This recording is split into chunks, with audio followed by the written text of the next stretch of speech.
복음 전파의 사명 12번째 시간으로 너희를 위하여 행하시는 구원을 보라, 그런 제목으로 같이 말씀을 나누도록 하겠습니다. 1940년 5월 말, 바다 멀리 영국 땅이 보이는 프랑스 북부 작은 마을이 있었습니다. 이 마을은 숨쉬기조차 힘든 그런 엄청난 긴장감이 흐르고 있었습니다. 이 마을의 이름은 덩케르크입니다. 그림을 보여드릴게요. 위쪽에 영국이 보이시죠? 그 가운데 도버 해협이라는 바다가 있습니다. 왼쪽은 프랑스 땅이고 오른쪽은 벨기에 땅입니다. 이 벨기에랑 붙어있는 프랑스 북부에 있는 작은 어촌 마을이 덩케르크라고 하는 마을입니다. 내려주시고요. 이 작은 어촌 마을인 덩케르크에는 프랑스 군과 영국 군이 고립되어 있었습니다. 무려 33만 8천 명이 그곳에 고립되어 있었습니다. 앞에는 도버 해협, 바다가 펼쳐져 있습니다. 그쪽으로 갈 수가 없습니다. 그리고 뒤에는 독일군 전차가 배치되어 있었습니다. 오른쪽과 왼쪽에도 독일 군인들로 가득 차 있었습니다. 그들은 이 작은 마을에 고립되어 있었습니다. 죽음의 그림자가 그들 위에 덮여 있었습니다. 하늘에 굉음이 들리고 독일군 전투기가 날아갑니다. 그러면서 비처럼 전단지를 쏟아냈습니다. 그 전단지를 들어보았습니다. 이런 그림이 있었습니다. 그림을 보여주시고요. 요 그림입니다. 가운데 영어로 U라고 써있죠. Y-O-U. 요 U가 누구겠습니까? 고립되어 있는 영국군과 프랑스군입니다. 빨간색으로 표현된 것은 독일군들입니다. 독일군에 완전히 포위돼서 그들은 초긴장 상태, 죽음의 그림자에 덮여 있었습니다. 영어로 이렇게 써놨. 이 독일 사람들이 만들어서 뿌린 거지만 영국 사람들, 또 영국 군인들, 프랑스 군인들이라 영어로 써서 이렇게 했어요. We surround you. 우리가 너희를 포위하고 있다, 이렇게 했습니다. 그리고 제일 밑에 뭐라 써놨냐면 항복해라, 그러면 살 수 있다, 이렇게 쓴 전단지를 뿌렸습니다. 내려주시고요. 고립된 군인들은 두려움에 떨었습니다. 앞에는 바다가 막고 있었습니다. 그리고 사방에는 강력한 독일 군들이 전차를 앞세우고 배치되어 있었기 때문입니다. 이들은 두려웠습니다. 왜냐하면 딱 두 개의 선택지만 있었기 때문입니다. 항복할 것이냐, 안 그러면 전멸을 당할 것이냐. 그런 두려움 가운데 팽팽한 긴장감이 그 말을 덮고 있었습니다. 5월 26일 새벽, 짙은 바다 안개 사이로 무엇인가 움직이는 것이 보였습니다. 병사들이 주목해서 쳐다보았습니다. 거대한 군함이 나타났습니다. 그 군함 뒤로 물고기를 잡는 배들까지 쭉 수많은 배들이 나타났습니다. 그리고 그 배들은 두려움을 떨고 있는 병사들을 태웠습니다. 그리고 영국 땅으로 데려갑니다. 그렇게 9일 동안 860척의 배가 33만 8천 명을 영국으로 실어 날랐습니다. 죽음의 그림자 가운데, 두려움 가운데 있던 그들 병사들이 살아나게 됐습니다. 역사에서는 이것을 덩케르크의 기적이다, 그렇게 기술하고 있습니다. 오늘 읽은 본문에도 이런 기적이 일어나고 있습니다. 덩케르크의 병사들 앞에는 도버 해협, 바다가 있었습니다. 이스라엘 백성들의 눈앞에는 홍해가 펼쳐져 있었습니다. 덩케르크의 군인들 뒤에는 독일군이 있었습니다. 이스라엘 백성들의 뒤에는 애굽 군인들이 있었습니다. 앞으로 나아갈 수도 없었습니다. 그렇다고 뒤로 돌아갈 수도 없는 상황이었습니다. 이런 것을 진퇴양난이라고 말합니다. 앞으로 전진하기도 어렵습니다. 뒤로 후퇴하기도 양난, 둘 다 어렵다는 것입니다. 그것을 진퇴양난이다. 앞으로 나아갈 수도 없고 뒤로 돌아갈 수도 없는 상황을 말하고 있습니다. 여러분들 가운데 혹시 이런 어려움을 겪는 분은 계시지 않습니까? 저는 유학하는 중에 이런 어려움을 겪었습니다. 한국에서 군종 목사를 잘 마치고 미국에 가서 두 번째 석사 과정을 잘 끝마치고 박사 과정에 지원했습니다. 지원한 모든 학교에서 불합격 통지를 받았습니다. 박사 과정 앞으로 나아가길 원했는데 그 길이 완전히 막혔습니다. 그렇다고 제 아내와 두 아이를 데리고 한국으로 돌아올 수도 없었습니다. 진퇴양난. 그것이 이스라엘 백성들의 상황이었습니다. 앞으로 가자니 홍해가 막고 있었습니다. 뒤에는 애굽 병사들이 칼을 들고 따라오고 있었습니다. 그들을 쳐 죽이려고 따라오고 있었습니다. 이런 진퇴양난의 상황 가운데서 백성들은 이렇게 소리칩니다. 출애굽기 14장 11절 화면을 보면서 같이 읽겠습니다. 시작.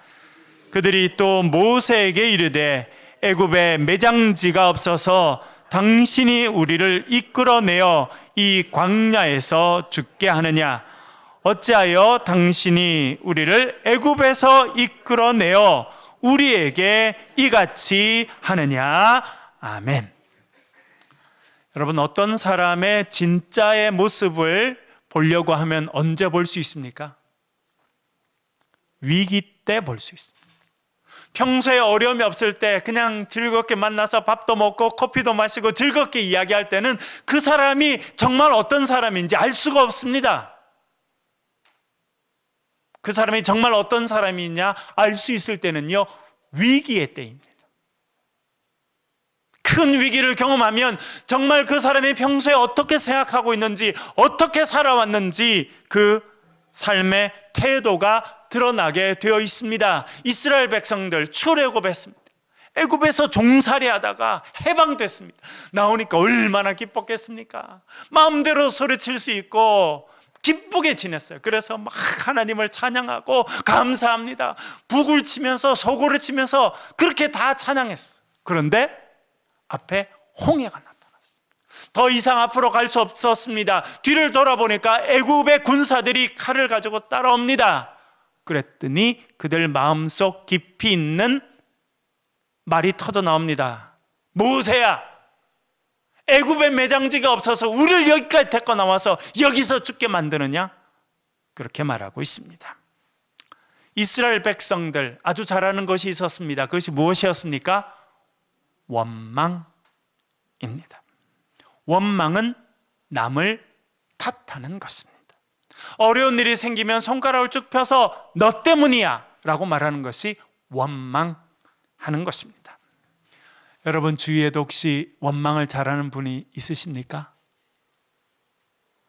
우리 옛말에 이런 이야기가 있습니다. 잘 되면 내 탓, 잘못되면 조상 탓이다.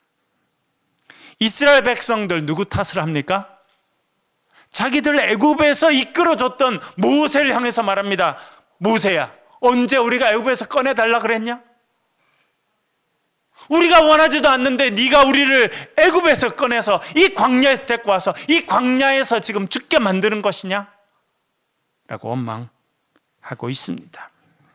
이렇게 남을 원망하고 살아가는 것이 그들이 갖고 있었던 노예 근성입니다. 이스라엘 백성들 430년 동안 애굽에서 노예로 살았습니다. 주인이 시키는 일을 수동적으로 했습니다. 눈치 보며 살았습니다. 그리고 일이 잘 안 되면 늘 원망하고 살았습니다. 그 노예 근성이 그들 가운데 깊이 남아 있었던 것입니다.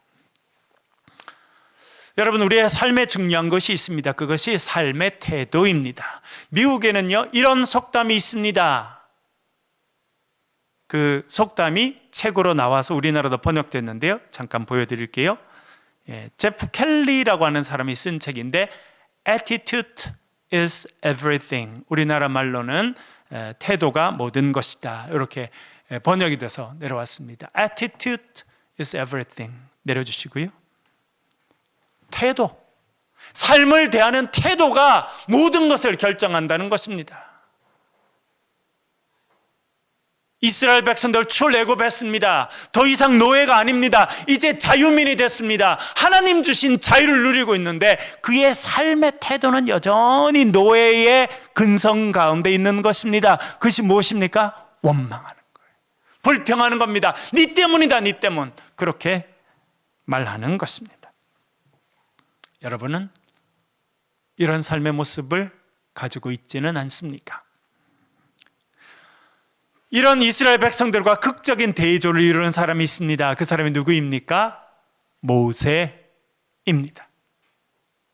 자신을 향해서 엄청난 원망을 쏟아내고 비난을 쏟아내는 그 백성들 앞에 모세가 섰습니다. 그리고 모세가 이렇게 말합니다. 출애굽기 14장 13절 14절 화면을 보면서 같이 읽겠습니다. 시작.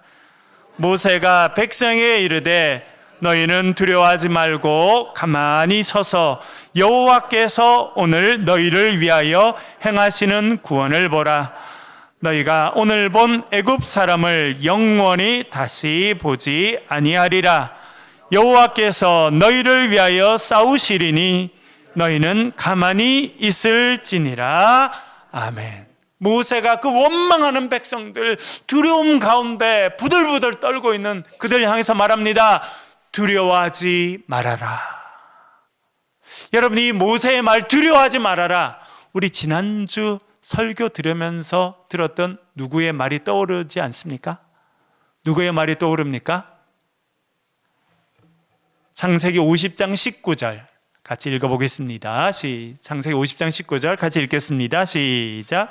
요셉이 그들에게 이르되 두려워하지 마소서, 내가 하나님을 대신하리이까.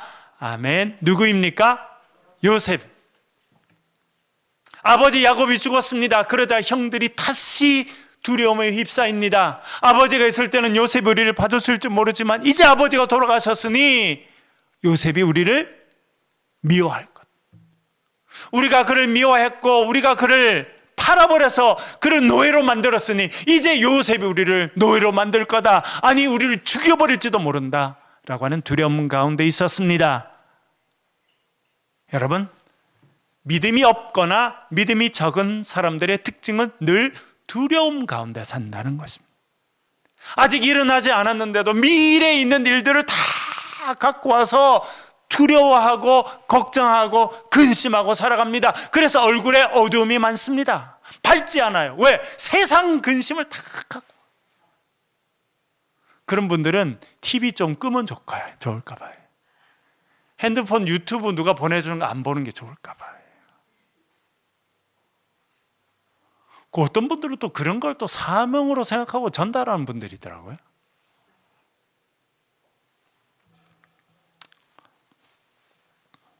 모세가 이렇게 말합니다. 두려워하지 마십시오. 가만히 서서 여호와께서 오늘 너희를 위하여 행하시는 구원을 보라. 그렇게 말합니다. 모세가 말합니다. 두려워하지 마라.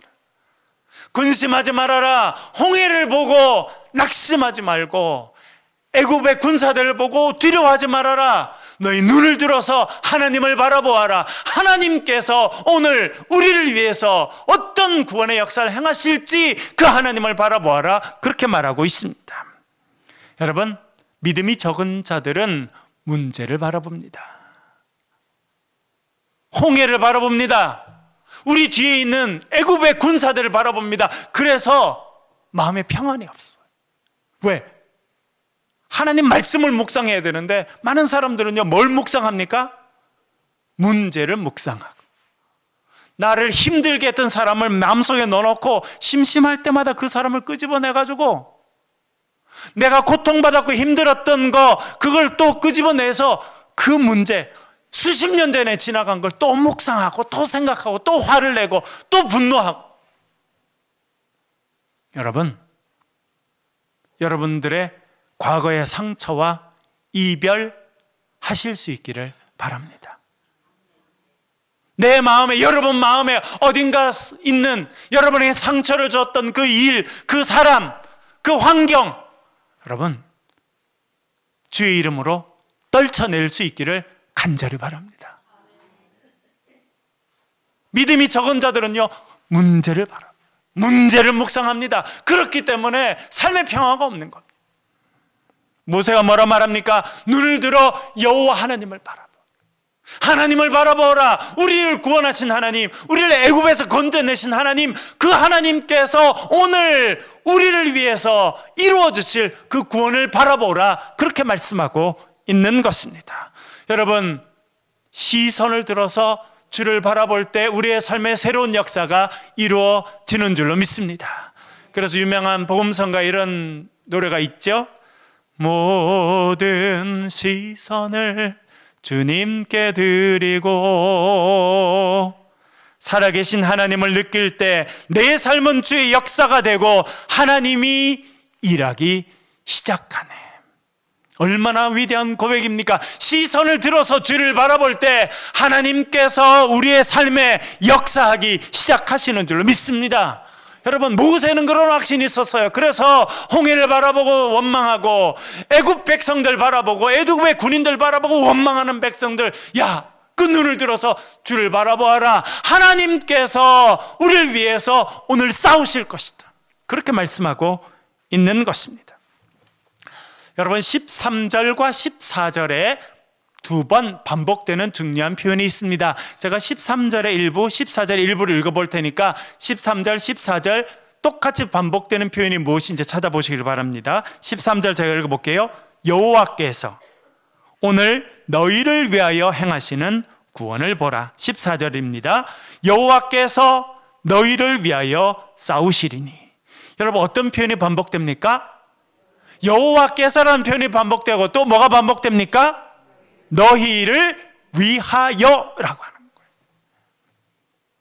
여러분, 하나님의 관심은요, 애굽의 바로 왕이 아닙니다. 거대한 권력자에게 하나님의 관심이 있는 게 아니에요. 하나님은 누굴 바라보십니까? 오늘 주님 앞에 예배하는 저와 여러분을 관심 가져 하시고 저와 여러분을 바라보시는 줄로 믿습니다. 그래서 모세가 너희를 위하여라고 강조하는 거예요. 하나님은 너희를 위하여 일하시고, 하나님은 너희에게 관심 있으시고, 하나님은 우리를 위하여, 너희를 위하여 구원을 행하시는 분이시다. 그렇게 말씀하고 있습니다. 여러분, 이것은요, 믿음의 사람들의 공통적인 고백입니다. 구약의 가장 위대한 믿음의 사람 다윗은 시편 8편에서 이렇게 고백합니다. 8편 3절 4절 같이 읽어보겠습니다. 시작. 주의 손가락으로 만드신 주의 하늘과 주께서 베풀어 주신 달과 별들을 내가 보니, 사람이 무엇이기에 주께서 그를 생각하시며 인자가 무엇이기에 주께서 그를 돌보시나이까. 아멘. 하나님의 관심은요, 하늘에 있는 달이 아닙니다. 여러분, 며칠 전에 엄청 큰 달 뜬 거 보셨죠?